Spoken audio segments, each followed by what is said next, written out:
Thank you. Thank you. Good afternoon, and thank you, Rachel. I've always been proud to be your uncle, but I am especially proud today. I also want to thank our hosts here at the Cooper Union for the advancement of science and art. I think it's fair to say that no institution of higher learning has had a more profound effect on the course of American history than Cooper Union. By opening its doors to its great hall across the street to Abraham Lincoln, Frederick Douglass, and Susan B. Anthony, and Elizabeth Cady Stanton, and so many other pioneering leaders, and by hosting the founding of the NAACP, Cooper Union has helped push American freedom even higher and ever wider. Today, we gather in this innovative and striking new academic building, a symbol of how Cooper Union has always looked forward and always championed progress. We gather in the tradition of those who came before us to discuss a momentous question before our nation and our great state of New York. Should government permit men and women of the same sex to marry? It's a question that really cuts to the core of who we are as a country and as a city. It is a question that deserves to be answered here in New York, which was the birthplace of the gay rights movement more than 40 years ago. It's a question that requires us to step back from the platitudes and partisanship of everyday political debate and consider the principles that must lead us forward. The principles that have guided our nation since its founding, freedom, liberty, equality, are the principles that have animated generations of Americans to expand opportunity to an ever wider circle of our citizenry. At our founding, African Americans were held in bondage. Catholics in New York could not hold office. Those without property could not vote. Women could not vote or hold office. And homosexuality was, in some places, a crime punishable by death. One by one, over many long years, the legal prohibitions to freedom and equality were overcome. Some on the battlefield, some at the State House, and some in the courthouse. Throughout our history, each and every generation has expanded on the freedoms won by our parents and grandparents. Each and every generation has removed some barrier to full participation in the American dream. Each and every generation has helped our country take another step on the road to a more perfect union for all its citizens.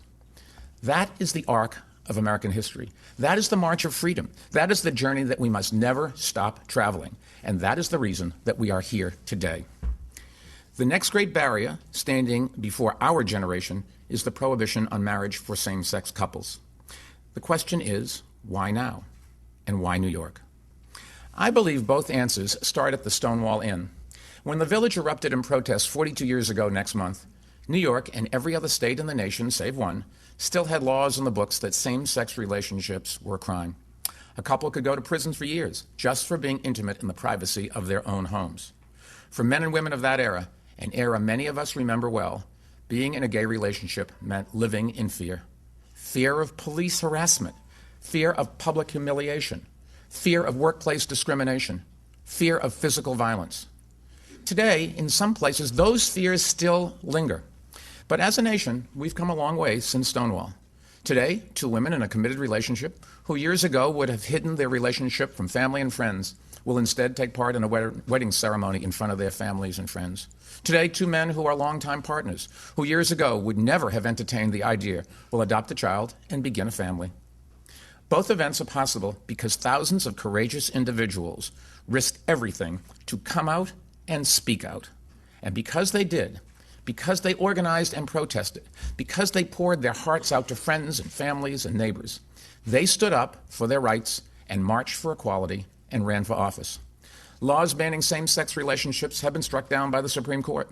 More than 20 states have adopted laws that prohibit discrimination based on sexual orientation. And beginning this year, patriotic men and women will be able to enlist in the U.S. military without having to hide their identity. We owe all of these pioneers a deep debt of gratitude. And although the work is far from over, there is no doubt we have passed the tipping point. Today, a majority of Americans support equal marriage equality. And young people increasingly view marriage equality in much the same way as young people in the 1960s viewed civil rights. Eventually, as happened with civil rights for African Americans, there will be a majority of voters, and they will pass laws that reflect their values and elect presidents who personify them. It is not a matter of if, but when. And the question for every New York State lawmaker is, do you want to be remembered as a leader on civil rights or an obstructionist? Remember, on matters of freedom and equality, history has not remembered obstructionists kindly, not on abolition, not on abortion, not on women's suffrage, not on workers' rights, not on civil rights, and it will be no different on marriage rights. Why now? Because this is our time to stand up for equality. This is our time to conquer the next frontier of freedom. This is our time to be bold and brave as pioneers who came before us were. And this is our time to lead the American journey forward.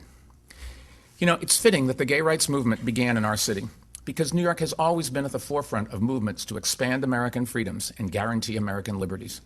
Long before our founding fathers wisely decided to separate church from state, leading citizens of our city petitioned their colonial rulers for religious freedom.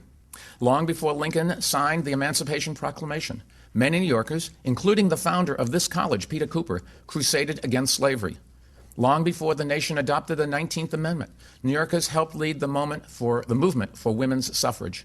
And long before the Civil Rights Act of 1964, New Yorkers played a pivotal role in advancing a colorblind society. So why should New York lead on marriage equality right now? Because we have always led the charge for freedom, and we have always led by example.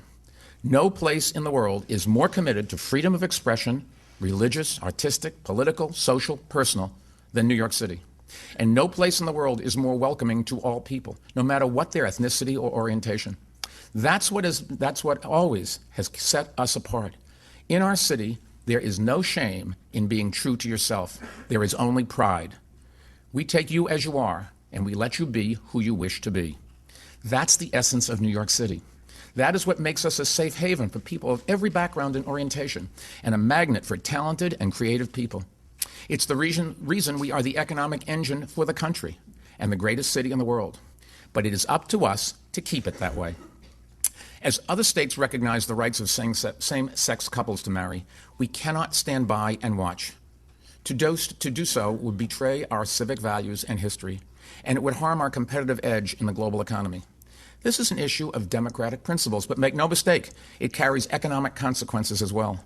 We are the freest city in the freest country in the world, but freedom is not frozen in time, and if we are to remain the freest city with the most dynamic and innovative economy, we must lead on this issue, just as we have on so many other matters of fundamental civil rights.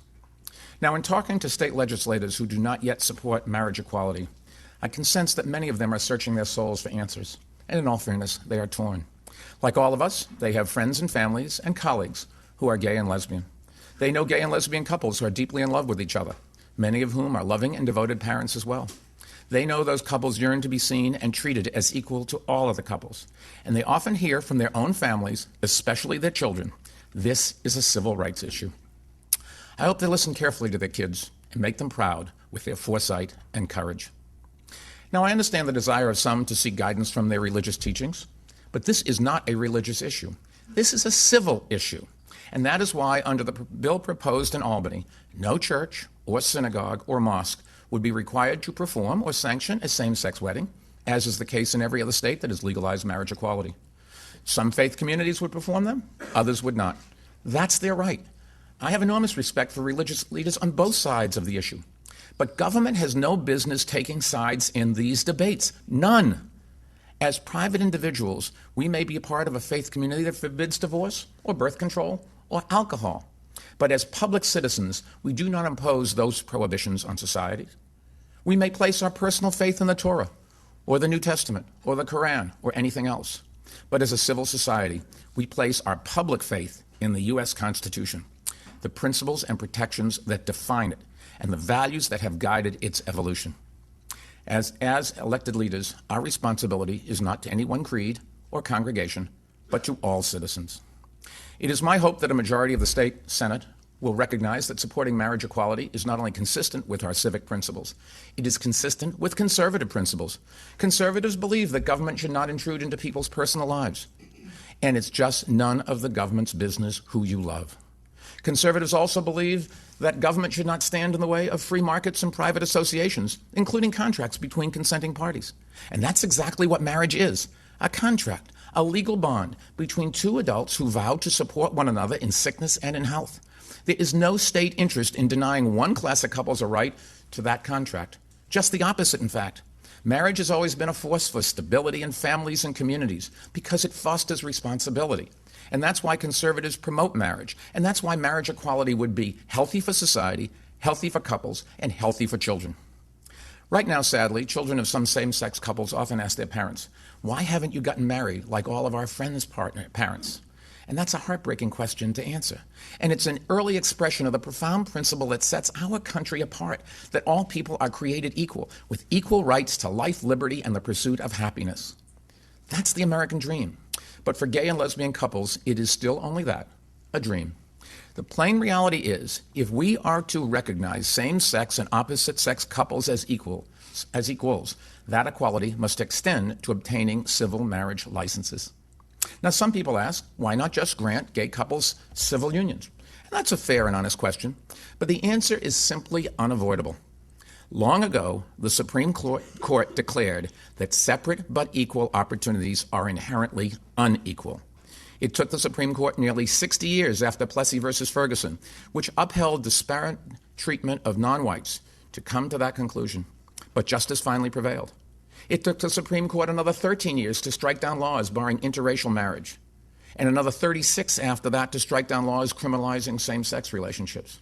You know, the march for equality and tolerance in America has sometimes been slow, but it has never stopped.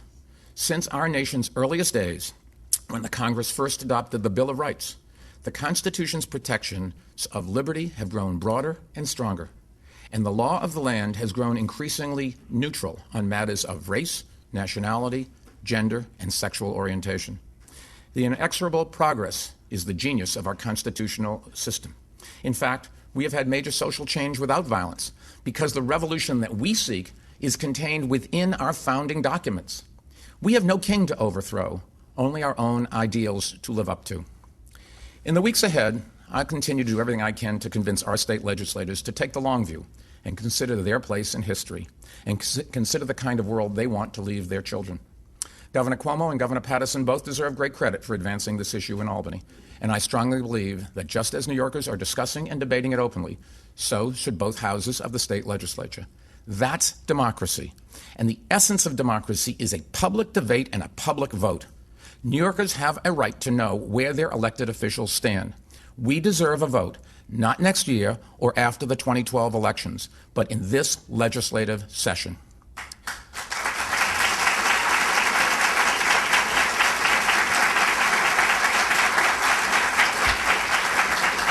Now, there's a reason that I'm so passionate about this issue and so determined to push for change. I see the pain the status quo causes, and I can't defend it. When I meet a New Yorker who is gay, when I speak with members and family members of my staff who are gay, when I look into the eyes of my niece Rachel, I cannot tell them that their government is correct in denying them the right to marry. I can't tell them that marriage is not for them. I can't tell them that a civil union is good enough. In our democracy, near equality is no equality. Government either treats everyone the same or it doesn't, and right now, it doesn't. Tonight,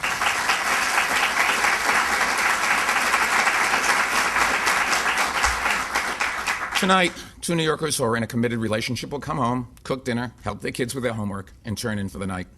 They want desperately to be married, not for the piece of paper they will get, not for the ceremony or the reception or the wedding cake, but for the recognition that lifelong commitment they have made to each other is not less than anyone else's, not second class in any ways. They want it not just for themselves, but for their children. They want their children to know that their family is as healthy and legitimate as all other families. And that desire for equal standing in society is extraordinarily powerful, and it has led to extraordinary advances in American freedom. It has never been defeated. It can't be defeated. And on marriage equality, it will not be defeated.